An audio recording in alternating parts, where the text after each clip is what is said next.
Oh, oh. I feel like slapping a nigga today. Oh, oh. I feel like slapping a nigga today. Oh, oh.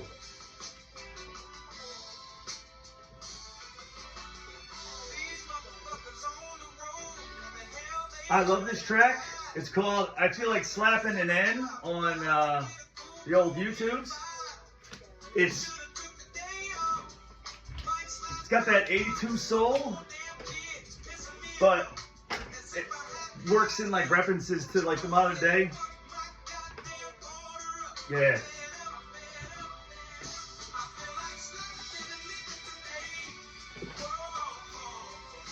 Anyway, welcome back, ladies and gentlemen, to another episode of Beau's Happy Hour. That song I was saying was called I Feel Like Slapping an N today, but it's 1982 Soul from AI for the Culture. I chose that song because I've got a fun little story of witnessing a brother slap an N on the goddamn train. So, friend of the show, Rudy Reyes was in town with his buddy Billy Binghamton. They're in the new show Special Forces. Check it out, like, subscribe. It's on like Hulu or some jazz like that. Anyway, Rudy got to town. He gave me a call. He was staying in Midtown at the Thompson. And the first night I went out, I met up with him. It was just me, Rudy, and Billy. And we kind of kept it kind of low key. It was nothing too crazy or whatever, but you know, we still get a little bit jazzy. And we stayed at the hotel and then hit up some sort of like Irish pub and bumped into this like British couple. And it was funny because like the guy didn't drink and the girl was like wild. You know, it's like how people balance each other out, you know? I mean, it's not my case because me and Sarah are a car with no brakes. But it was funny, like they recognized Billy. Like, oh, oi, you're famous, blah, blah, blah, you know, with the Cockney-ass accent. But anyway, after we got done running around town, I was heading home, probably around midnight-ish, nothing too crazy late. But I got a chicken Caesar wrap for the road, and I'm on the train back on up to the Upper West Side.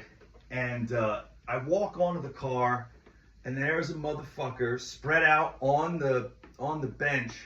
And the real pain in the ass about that is, it's like the one train, they have bucket seats, so it's not really that comfortable. If I'm gonna like sleep on the train, I would choose like the 2 or 3 train because the benches are flat. So, but whatever. Anyway, this guy had like a puddle of piss. I walked him on the train, and I was just like, I was gonna just switch trains, or cars, but it just wasn't enough time. I was like, you know what, fuck it. I'll just sit down. He was passed out anyway. Anyway, homeboy gets up at some point and like wanders over directly in front of me, and like he just was like, food. You see, that's the bullshit I'm talking about. I can't fucking stop these goddamn messages from coming in. I try to say, fucking ignore me. Let me focus. I don't want any of the goddamn interruptions. Hopefully that's just been passed. Anyway,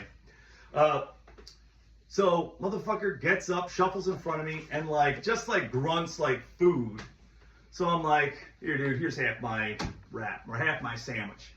And usually I try to get my pound of flesh and like pray with the guy first, but the dude was like fucking, he wasn't fully there. Like I thought he was nodding off from heroin, but it might have been. Jesus might have took him if he did that. Who knows what the yeah. I don't mean to be the next Daniel Penny. Anyway, though, sitting next to me, there was this other black dude who was like, he was wearing like a construction vest or something like that. Like, motherfucker was a hard-working dude. And then, like, the homeless motherfucker, like, eats kind of like half of it and like throws it on the ground, just whatever. And the construction worker guy was like, dude, that was really nice of you to share that with him. And this motherfucker is going to disrespect that food. Anyway, he gets up at his stop, walks over to the dude, and like that was bullshit, whatever. Anyway, motherfucker pimp slaps the shit out that homeless dude who just ate the shit. And like, I'll say this, before that even happened, I'm not gonna lie, like, I felt like a little bit like a bitch, but at the same time, it's like, this guy's destitute, giving him half my sandwich isn't that big of a fucking deal. But if he came back for the other half, that's when I would have fucking told him to go get fucked. But, you know, gave him half the sandwich. But anyway, I was mentally smoldering a little bit, and, you know, God answered my prayers. You know, he sends you an angel who came over and pimp slapped the shit out of that fucking homeless dude, and was just like, that, fuck you. You know, and I try to put myself in the mind of that guy, because this was a hardworking black guy, and like, I guarantee, like, when people look at that piece of shit, the fact that you can't make a comparison the way I see the world, but there's a lot of people who fucking do, you know, and if you come off of a hard day's work, I guarantee, with your fucking dirty and a hard day's work, you know, people will fucking look down on you. Or because if you're just fucking dirty from work, they're just gonna be like, oh, you know, and to have any sort of equation, I understand his anger. It seems justified. And, you know, he felt like slapping somebody today. So I'm gonna watch my tongue, because I don't want to be gratuitous with it. I drop hard R's every once in a while, but, you know, don't need to celebrate it. So, yeah, Rudy was in town. Yeah, the first night we went out, kind of low key. Next night, I brought Sarah and Joe with me, which was awesome. Joe, 7 months old, freaking goes out to the bar with us, and I think it was Matt, that Italian friend of his, Ray Gasp, and Billy again. And, you know, we all just chopped it up, had a good ass night, and then went out, stayed boozing a little bit. Not too crazy, not too late. We ended up going home at a decent hour. Nothing too exciting. One fucking thing that did happen that was a little bit weird, though, and this, I hate to just jump in the story timeline a little bit. So on that first night, some guy overheard us talking, and like, you know, we're talking about like military shit and this, that, and the other, and he wanted to buy us a round of drinks. You know, thanks, bud. And then he's like, yeah, I'm not trying to be weird. I just want to just buy a round of drinks. You know, I appreciate your service. Thank you. And we just get to talking, and he's like, yeah, I'll probably never see. Like, the guy made it a point to keep saying he wasn't trying to like hit on us to where it was a point to where it got kind of weird, especially if he's like, you know, gravitating towards Rudy, who is a motherfucking gorgeous motherfucker. I mean, he's shredded as shit. Like, I think I'm in pretty decent shape for a 41-year-old. You know, I got, you know, chest and shoulders and shit like that. I swim and all that other type of stuff. I stay fit, but Rudy's fucking shredded like dick skin, so that's why he's a goddamn TV star. But, yeah, I don't know where the fuck I was going with all that, but Joe and Sarah came out and partied. Anything of note that happened on that night, Sarah? On your end? No? Just had a lovely time? Yeah. Yeah. Yeah. Can't think of anything to... Yeah, I gotta say, Joe is quite the fucking night out on New Year's. Oh, by the way, happy Christmas, happy Hanukkah, and New Year's and all that other jazz, whatever Festivus. I would have liked to go there. But yeah, New Year's, I ended up having to work a party with my friend Augustus Kirby, where I set up, thanks Joe, set up the speaker system for a party down in Chelsea, and it was like a black party, and I mean, they were fucking bumping and grinding to all the fucking blazing hip hop and R&B from the 1990s. It was fucking, what's up? WZUP. Anyway, after I set up the fucking show, I skirted uptown to go out with Joe and Sarah for the New Year's ball drop. And, you know, we roll in, and Sarah's got these cool little headphones for him so he could be partying, you know. And he was like the little fucking baby of the ball. Like, he got passed around. Some black girls really had a thing for him, if I remember correctly. Oh, yeah. Yeah. And the New York City ladies come up to me and ask me, how'd you guys make him? Yeah. Yeah. Like, I was like, oh, the birds and the bees? Or you want to know what position? Like, can we be specific here? Yeah. And they were like, oh, no, like IVF, like this. I'm like, what? What? Yeah. And then they were like, wait, so how'd you meet him? Like I'm like, I'm pretty sure you can find quite a few guys that won't pull out here in the city. Yeah. Like, well, yeah, Sarah's like a fucking teen bride in New York City, having her first kid at 30. I mean, most of these bitches, the eggs have gone bad. But, and also, I mean, it's just, I guess it's hard to find a partner and values and all that jazz. It's fucking, it's sad, really, because, oh, that reminds me. So, on New Year's Eve, we were looking for something to do, like... Christmas Eve. Christmas Eve, yeah, Christmas Eve. How silly am I? On Christmas Eve, like, I was like, we got the tree, we set it, we just took down the tree, got the tree, set it up, and we were watching, you know, Christmas movies and all that type of shit, and like, I started painting a Christmas picture, which it's not behind me, it's somewhere, but, and then we're like, you know what, we should do church, because if we don't do it tonight, we probably won't get into it tomorrow. You know, we were planning on going down south to see the family, and so Sarah finds a church on 86th in Amsterdam. It was a Presbyterian, John. And apparently we walk in a little fashionably late, you know, but when we were getting in there doing the praise and worship, but we entered through the side entrance, and as soon as we get to the door, we're greeted by this woman, and she's wearing like a real kind of flashy dress. Oh, like, wait, there was a password to get in. There was? Yeah, she said, what's the password? I just so happened, it's Christmas. I said, Merry Christmas! Yeah, oh, and it worked, huh? Yeah! All right, well, it did fucking work. Anyway, when we walked in, the woman gives Sarah a hug. I mean, she was showing a bit of a cleavage for, you know, a Christmas party, but it is Christmas, and it was dressy, and it's still New York City. I mean, And it was a nice dress. well, it was a nice dress. It wasn't overly much. I'm just saying, though, it was like, it was not overly conservative. There was a little bit of cleavage going, you know? And so she gives Sarah a hug, and then she gives me a hug, and then, you know, leads us inside to the, you know, the church. And right at the corner, there is a full drink table. I mean, they have... Better than Beau's bar. Yeah, well, I mean, I don't got much. But No, I'm joking. well, yeah, I mean, this isn't really well stocked. And they had just, you know, and, you know, pay whatever you want, which was nice. And then I'm hearing a guy fucking sing. So I guess we missed the sermon, so I just figured we're like hearing the praise and worship.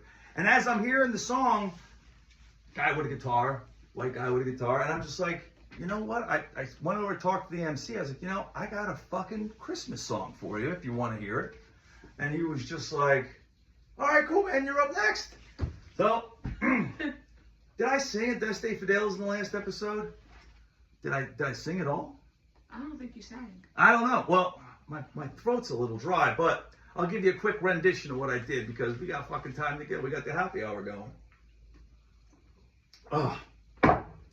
So I sang, Adeste fideles, reti triumphantes, venite, venite ad Bethlehem. Consum videbit regem angalorum, venite adoremus, venite adoremus, venite adoremus Dominum. And then I busted it out in English as well, so I'm kind of bilingual in that way. And, you know, got some claps. I got off fucking stage, and I got a lot of love. And also, like, the acoustics of the fucking church were dope. And, you know, like, I was feeling myself that night, you know.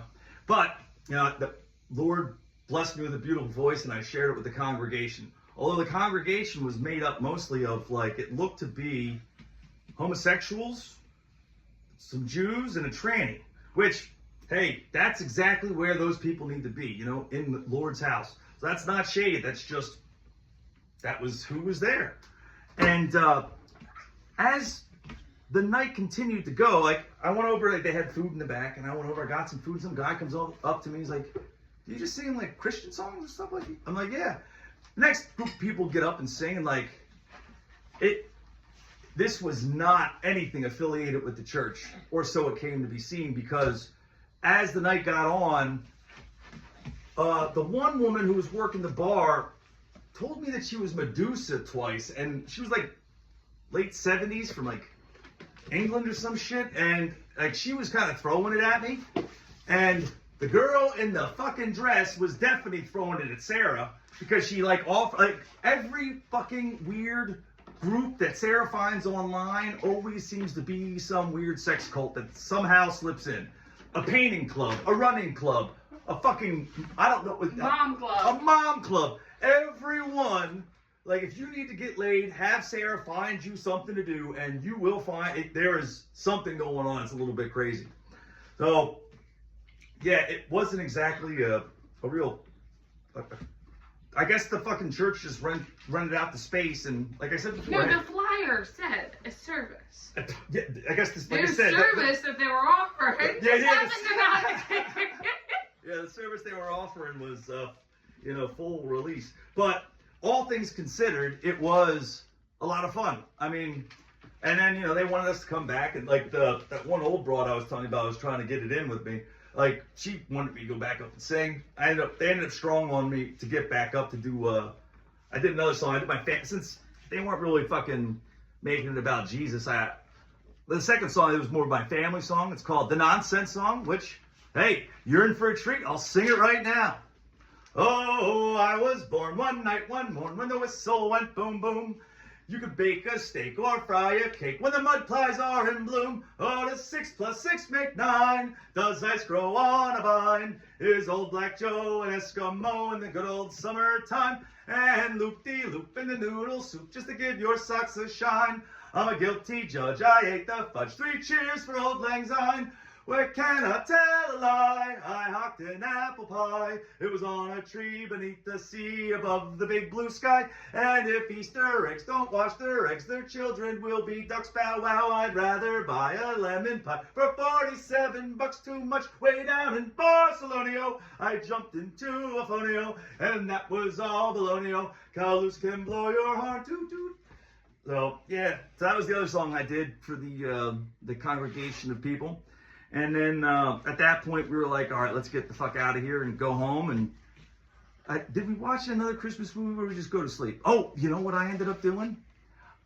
I ended up staging the Christmas tree because we only brought it up earlier that day. So I decorated it. And then Sarah had earlier wrapped a bunch of gifts for Joe. Now, we're poor right now, so she basically took a bunch of toys and wrapped them in diaper boxes. And I had gotten Sarah a gift, and I wrapped that for her, and then I just staged the scene. So when she walked out in the morning, it looked all cool. I brought my TV out, and I made it set up, look like a fire. And, it was a beautiful morning. So that was basically Christmas. And then, we kind of, once again, we're jumping around in the lineup. We already said something about New Year's. And now let's see what's next on the fucking ringy-ding-ding to do. Work and what I'm up to. So, currently, I've had a lot of, just faith or fortune shining upon me. It's like God finds a way to help me out.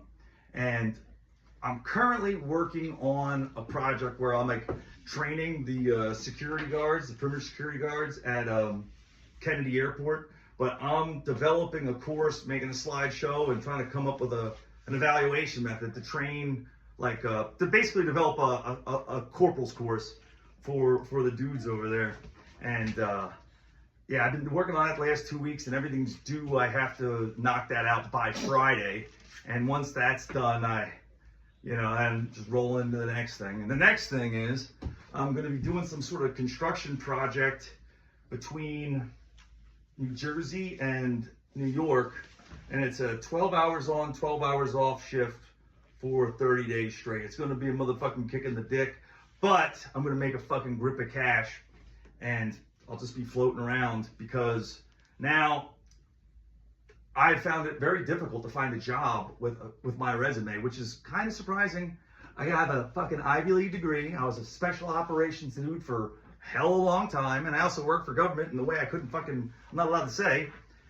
So I'm considering going back to school.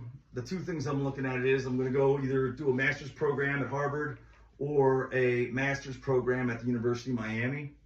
The pros and cons I'm weighing out is the Harvard deal is just because it's closer to my daughter Nora. I'd like to be closer to her, be a lot cooler. And then for the Miami gig, it's a fucking killer deal where I only have to be in class once every 7 weeks or something ridiculous like that, and I'll get the full BAH payment for Miami, which is like $3,500, so I can stay in New York and then shoot down there and be working, and then apparently I qualify for a bunch of fucking student loans, and because I'm a crazy motherfucker, I won't have to pay them back. So that's kind of what's in the what ifs in the near future. That is, of course, if we don't enter World War III or who the fuck knows whatever the hell's going to go on, because we're living in crazy times with crazy people. All right, what do we got else here? Neighborhood news. So recently, I can't say, like in the last like 2 or 3 months, like right before I was about to almost move to, or we were about to almost move to New Orleans, like a bunch of my buddies from school and some other dudes, we kind of like formed a clique where, you know, we'd go out and have beers at the local, you know, since Mel's closed down, like I lost my sort of social circle. And, you know, Sarah and Joe come out and join us for drinks and all that sort of craziness. And when Sarah was down visiting in South Jersey with the family, I was out drinking and I met this girl, and we were having a very sort of interesting conversation because she grew up in Kips Bay, which is like the Midtown East, like it's kind of like a posh area. I mean, it's fucking New York City, Manhattan. So it's like, even if the person tries to say that it didn't have much, if you're a white person who grew up in fucking Manhattan, you're not struggling as far as I'm concerned, you know? And it's like these big city liberals who, you know, grew up with means and privilege and that type of shit. I hate throwing that word around. You know, it's like you can't tell me you're a fucking rebel when you have all the opinions of your parents and all of the other mainstream opinions that are pushed out by, like, where's the counterculture? Like, your rage against Donald Trump, like, big fucking deal. It's like everybody else, like all the corporate people are too. So it's like, where's your original opinion? You know, it's like in the modern world today, you're more of a rebel to fucking be a trad cat with a fucking family and kids and stuff like that.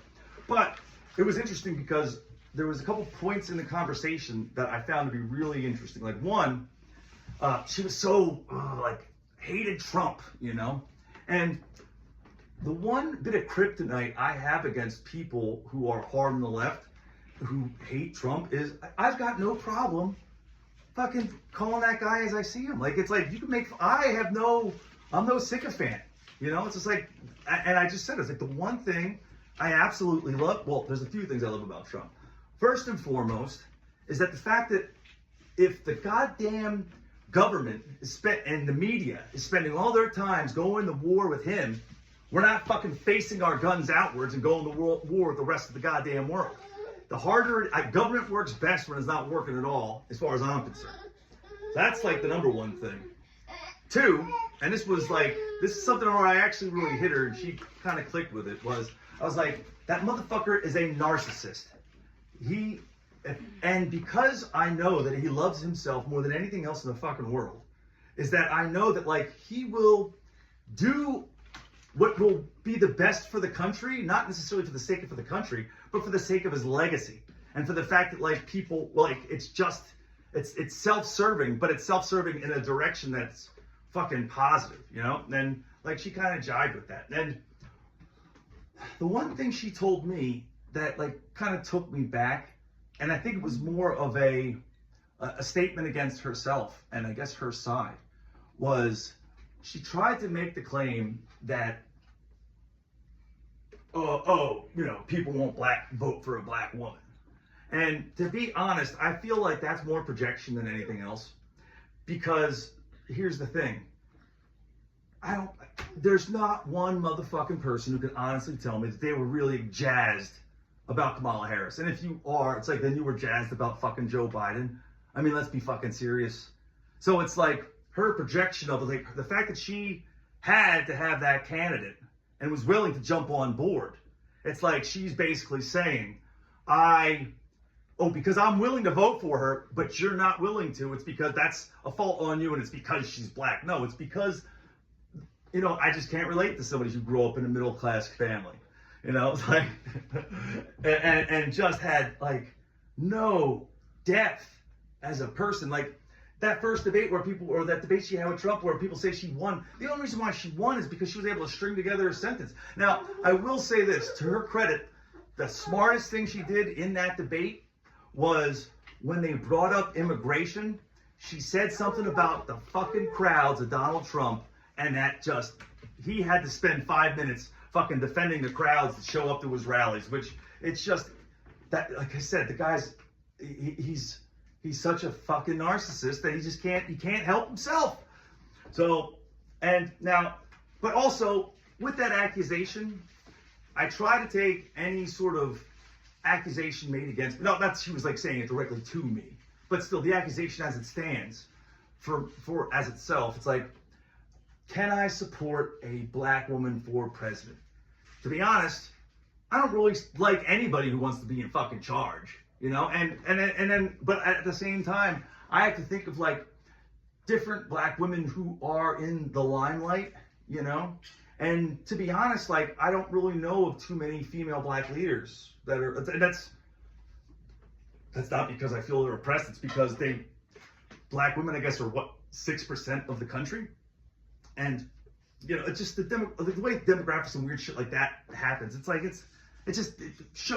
but take a Candace Owens.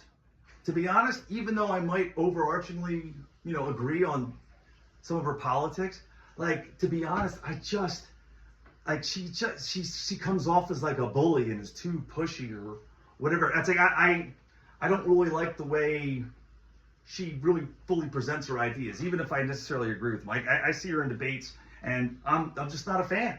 It's like, for me, it's hard for me to say who I like. Like, to be honest, in the political discourse now, or the talking heads that I actually enjoy, acting politicians, I like Thomas Massey because he's an American first kind of guy.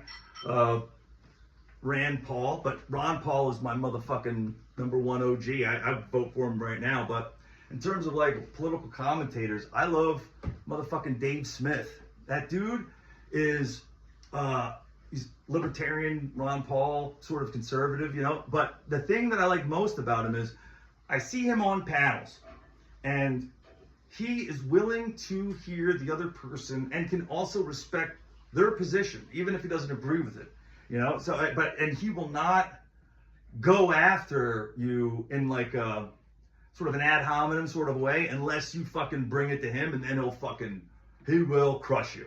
It's like, but at the same time, here he is. He's a Jew, and like him and Nick Fuentes, who's like this Hispanic white nationalist type, who's very famous for his anti-Semitism, and the way he spoke about Nick Fuentes was, he's like, first of all, I'm a comedian, and that motherfucker is funny, and I respect funny more than anything else. And whatever it is, his ability to talk shit like a gamer, it's like whatever he is in that way, he's the fucking best at it, Like he could take all of the bluster and park that to the side and actually engage with the ideas of the person, and is not willing to be overrun by the shit that's the road traps or the potholes that people fucking go into. It's like he keeps a very cool head and is able to actually like contend with the substance of an argument and just stay on topic, and if someone wants to be an asshole, he'll let them be a fucking asshole, but that's their own detriment. Yeah, I don't even know where the fuck I went to get to there. Boom, Sarah's, oh shit. All right, so we've got two more big things to talk about. One, I hate to bring this up, but the reality of it is you got to call out fucking evil and bad things when they occur. And somebody that Sarah grew up working for or with recently got in trouble for sexually assaulting young boys. It's a girl, and it's like, it's the situation where it's the hot older woman taking advantage of young boys, and it's like it makes me question. It's like, because obviously, like I remember when I was like 12 or 13 in 8th grade taking the late bus home from track practice, and even though the fucking woman driving the bus was a gargoyle, I had the fantasy of her pulling over and like banging me in one of the fucking bus seats because it was only the two of us on the bus. Like, I definitely recognize that is definitely a part of a young fucking man's mind. But at the end of the goddamn day, leave the children alone. You know, it's like, I look back at the fumbling and the horrible ability to please a young girl, but they weren't too good at it either. You know, and I think that's sort of like, there's an innocence there that I really shouldn't believe should be corrupted at any sort of a means, you know? It's like, I don't really want to fucking dwell on it because it's sad more than anything else. You know, it's like I feel bad for everybody goddamn involved, you know, and, you know, as it said, it's a different type of horror, you know, because I could honestly see, you know, like a young girl coming on to like where it's like the situation in reverse where like the guy's not a piece of shit, like where the girl almost goes after him. But in either way, you're a fucking adult. Leave the goddamn kids alone. Because if you fucking corrupt their innocence, you know, it's just not fucking cool. And, you know, especially in the girl's position, I just tried to think like myself, like that bitch must have been fucking touched or molested or raped. Or like there had to be something to fucking knock her head off right to be able to do that, because apparently she'd been doing it for like fucking 15 years. Not the same kid, but just running through all these little kids. Anything you want to say about that, Sarah? I think, like, especially as a woman, as an adult, your job, like, especially because you know what teens are like. Like, I worked with teens when I was like 19, 20, and like, there's things that you do to prevent anything like this from coming about. Like, even when I worked at the summer camp, like, you wear a t-shirt over your bathing suit in the pool. You know what I mean? Like, there's just, you don't put yourself anywhere near anything like that. Yeah. Especially when you have kids. Like, that's heartbreaking for your kids. Yeah, oh my God, like I was saying, it's like, if I was the husband, I would just take my daughters or whatever the kids are and just leave the fucking state. Bye, Mom. You know, and that's gotta be tough. Like, for better or for worse, bullshit. Yeah. You're on your own now. Yeah. Oh yeah, that's a clean break. It's like me and the kids are out. You know, and you know, I think like, and even if something like slightly weird happened, it's one thing. But no, that was like multiple. The details that she could share, I don't want her to because it's fucking disgusting and wrong. But it's just wrong. You know? But I feel bad for the family, the whole family business. It's such a beautiful family, an amazing family. They were so nice to me. Everybody and then, involved. like, you just brought that to your family? Well, like you were saying, apparently the fucking family was covering up that bitch's tracks for a long time. Well, that's the rumor. That's the rumor, yeah, I suppose.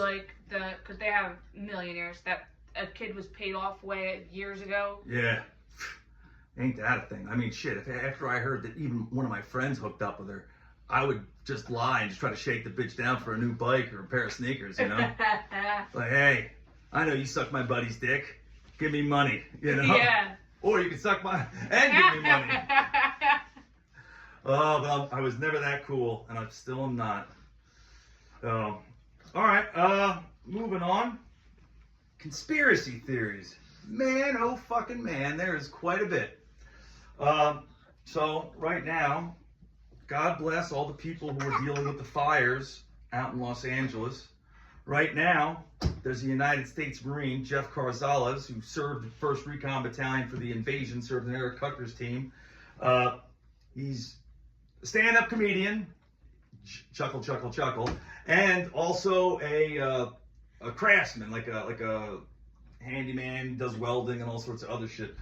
And he's got a real fucking disdain for just all the Hollywood people, even though he fucking lives there and tries to, make, like, to be honest, when he does his stand-up comedian, he is my favorite stand-up. He can make me laugh harder than anybody else because his comedy it's dark and it's mean, and it's like, and I just get it. It's like he goes up there on stage and just bullies the audience.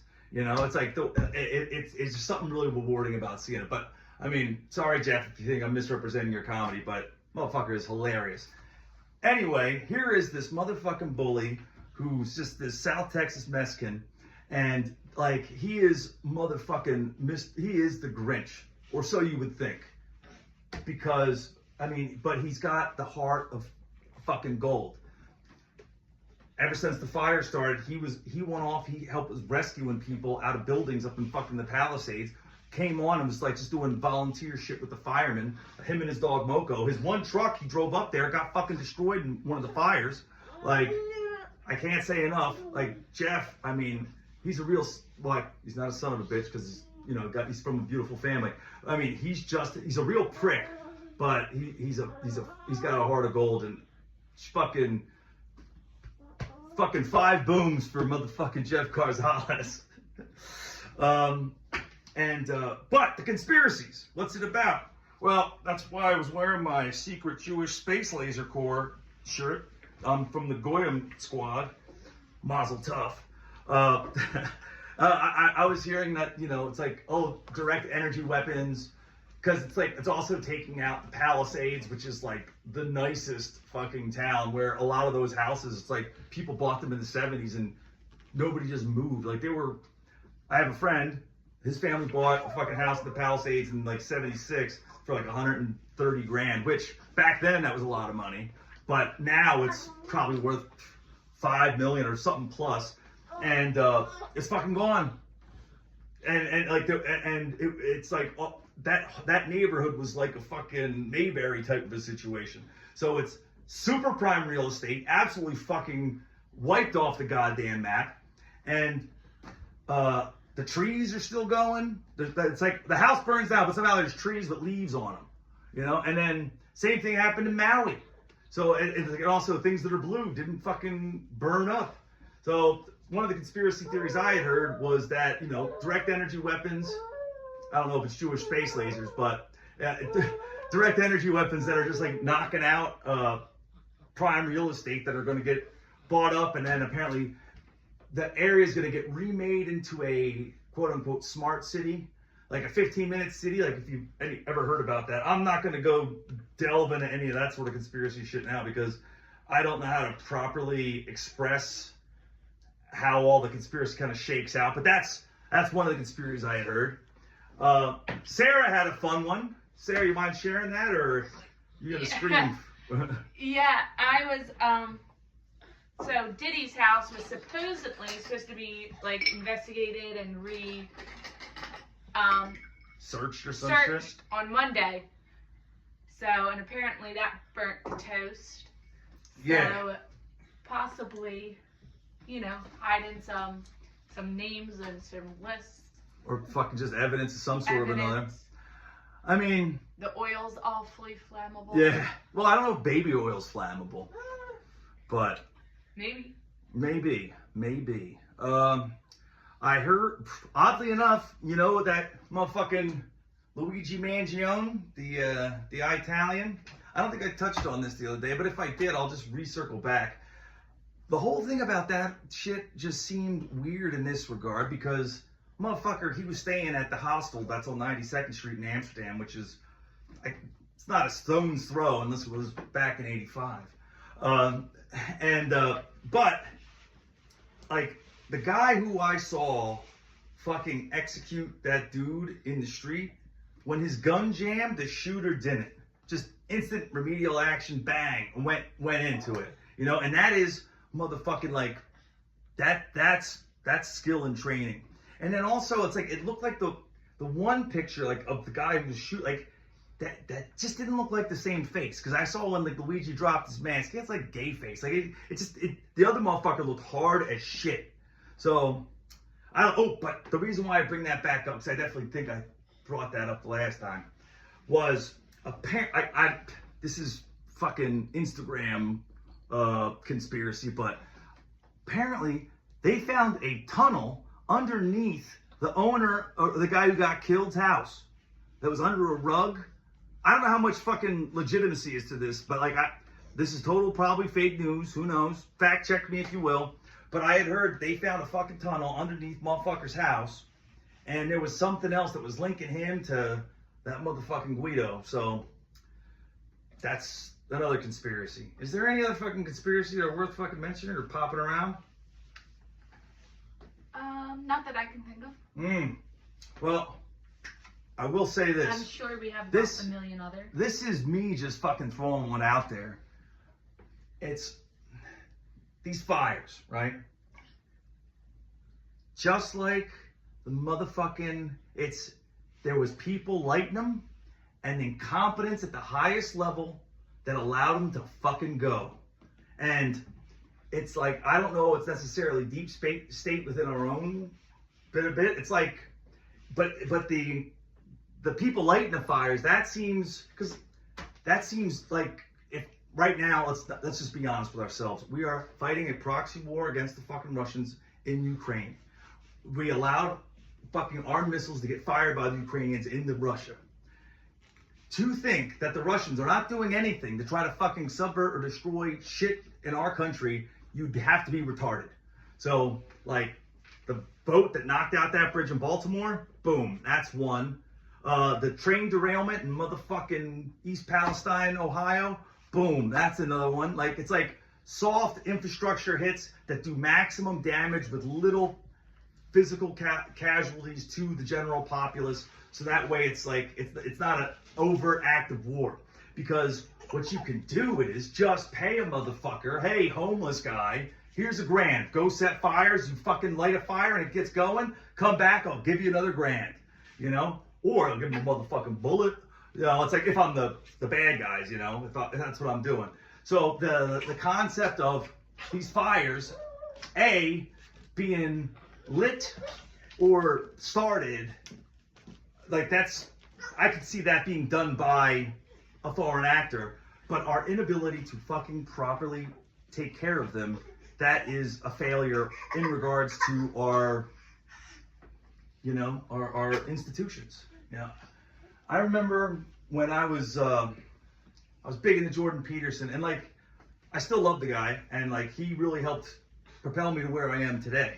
It's like, but I mean, I consume so much of his base core of content. Like, it's like, I'll get to this point. His whole thing of like his studying of the Bible and just archetypes and stories. When he took the concept of Noah, you know, when Noah was the big flood. What causes a big flood? Yes, you have these certain events in history and time, but how it affects a city or a population or a nation can be worse if that nation or city is in decay or fallen. You know, right? Like the Dutch, they have their dike system that can stand a 10,000 year storm, and Amsterdam is still the fuck afloat. You know, when a city like New Orleans, which is corrupt as fuck, which is part of the reason why Katrina got really jacked up that city, or you have a city like fucking Los Angeles where they're sending God knows how much money over somewhere, promoting people who aren't the most qualified for the fucking job, and like just not doing the proper things to make sure that you have goddamn water in your fire hydrants. You know, it's that sort of decay within a society that allows for biblical fucking storms and events to come through and really fuck some shit up. So I don't know how much of a conspiracy you really need, because our fucking whole country's backwards and upside down, and everything's fucked up every which way to Tuesday. But all right, anything else there? on your end? No. Oh, I start school next week. Huzzah! Sarah starts school next week. And what's the, what are you studying? It's still gonna be for nursing, but I have to get a degree in neuroscience. All right, all right. All right. Now we're going to hit the mailbag. And howdy ho, we have a fucking letter from Nora Casserly and Nojo. Remember, send your mail to Beaux, BEAUXSHH, @gmail.com to write into the show. All right. Hello and Merry Christmas, children. I enjoyed the happy hour. I was quite entertaining. Thank you. It was quite entertaining. Thank you.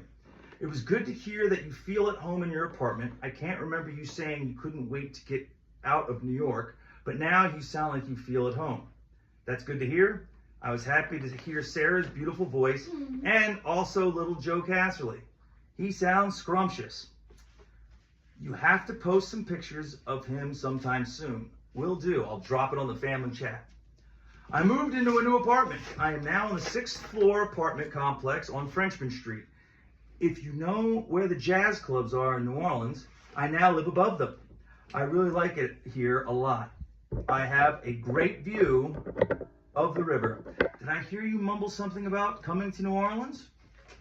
Yeah, I was supposed to come to New Orleans. I got fired from a job before I actually got the job because the guy didn't think I was going to stick around. He wasn't wrong, so he beat me to the punch. But he gave me 2 weeks of pay, which was nice enough, and a ticket home. So, I never thought about the United Healthcare guy Luigi not being the same person as the shooter. Oh, yeah. Oh, fuck. Well, leave that alone. I think we covered it in the last episode. I need to give that some more thought. What do you think of Trump-Musk romance that's going on now? And, well, you guys have a delightful Christmas. I hope to see you soon. Okay, well, the Trump-Musk romance. Well, I think, once again, Musk kind of bought a seat at the table.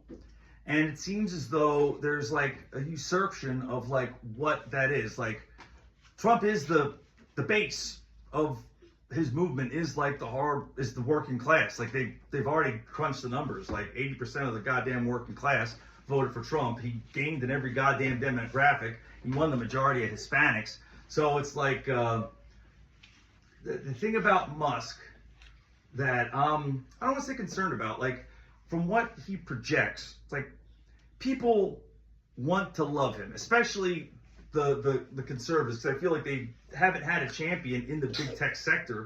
And let's be honest, the future in the world we're living in is the nerds are kind of ruling the fucking day. Now, when it comes to bodies in the streets, that's going to be a different story. Sorry, I was looking for my son. That could disrupt things, but like, I don't really necessarily think there's romance because fucking they're both alpha in their own way, and it's just the influence that Musk has on Trump, because Trump's going to ultimately do whatever the fuck he wants. Now, the big issue with the whole H-1B1 visas is like, you know, it's like, as far as I'm concerned, America first. We need to shut down the border, get all the motherfucking illegal criminals out first, and then set up laws that just will promote people to go the fuck home. You know, it's like I'm a libertarian in the terms of like, you want to come here and work your ass off. I don't give a fuck. I'm against taxes, and I'm also against benefits. So it's like, I don't see a tax base coming in, right? Like if I'm going to my, first principle beliefs. But like the way I see it is just like, if you want to fucking show up to America, go ahead, just be ready to goddamn work. You don't get a goddamn benefit, unless you earn it somehow. It's like, I have a pension from the Marine Corps, but I had to go do crazy shit and then lose my goddamn mind, destroy all sorts of my fucking relationships to fucking earn that benefit. So I mean, there's a payoff in that regard. So, but with the H-1B visas, it's a fucking horrible, like, it takes advantage of people, because like, from what I understand, when you come over on the H-1B visa, you are dependent on that. If you lose the job, you get kicked out of the fucking country. they can pay people at a much lower state. And I just graduated from fucking Columbia University, and I can't get a goddamn job. So it's like, firsthand, I could honestly speak from, like, it's, they're, like, Elon Musk is like, yeah, maybe the working class MAGA dudes don't have to worry about the illegal Mexicans or, you know, whatever the motherfuckers are coming in doing the manual labor shit, but it's middle class and upper class, like, engineering jobs or whatever the fuck else there is. Like, that's the problem. No, but to the crux of your point in terms of the Trump Musk romance, like, Trump's gonna fucking Trump. And Elon Musk, it's like he has changed his tune since the pushback about all this shit's going on. He's like dropping people's blue check marks, demonetizing motherfuckers if they don't agree with him, apparently changing the goddamn algorithms. It's like thank God he did what he did at a time when it was necessary. But now he's turning and doing the same thing fucking Zuckerberg did on the other end of the spectrum. But thank God Zuckerberg's stepping up and fucking turning it around. Yeah, he took his all the fact checking off so people can't block what you say, and he's heading in a more open speech thing. And on a much cuter note, maybe if Dave goes to Vegas, Dave was saying it'd be a good idea if I went somewhere. I wouldn't mind seeing Aunt Nojo if she was ready. Down in New Orleans. No, if baby. she was available, come to it. Talk to you more about that. Well, yeah, if Aunt Nojo, obviously you're probably going to be watching because this is really just a family and friends show. Hit us up and maybe I'll fucking send Sarah south. Sarah and Joe. Sarah and Joe, of course. You're not leaving one out of them. But it just triggered some of the fucking conspiracies I was fucking kicking around. I'll just do a quick wash before I say goodbye. The bomber for the Trump building thing with the special forces guy, apparently he was like a fucking 18 Bravo or whatever the demo guy is. Like, the guy motherfucking could build a thing. Like, I don't think that was that guy's body. Like you could easily kill somebody. It's a self-driving car. I think you prop a motherfucker up and tape their eyes open. And that'll be that. Like, obviously they would fucking know. I think that motherfucker's still alive. If that was even him. Or they fucking killed him and threw his fucking self in there. I mean, when it comes to the government, I just don't trust the motherfucking thing. I love my country. I hate the government. And I don't give a fuck who's in charge. I just want to be left alone. With that being said, fucking peace on earth, goodwill to men, and tune in next time. And remember, like, subscribe, and share. And write into the show at Beauxshh, BEAUXSHH @gmail.com. Bye-bye.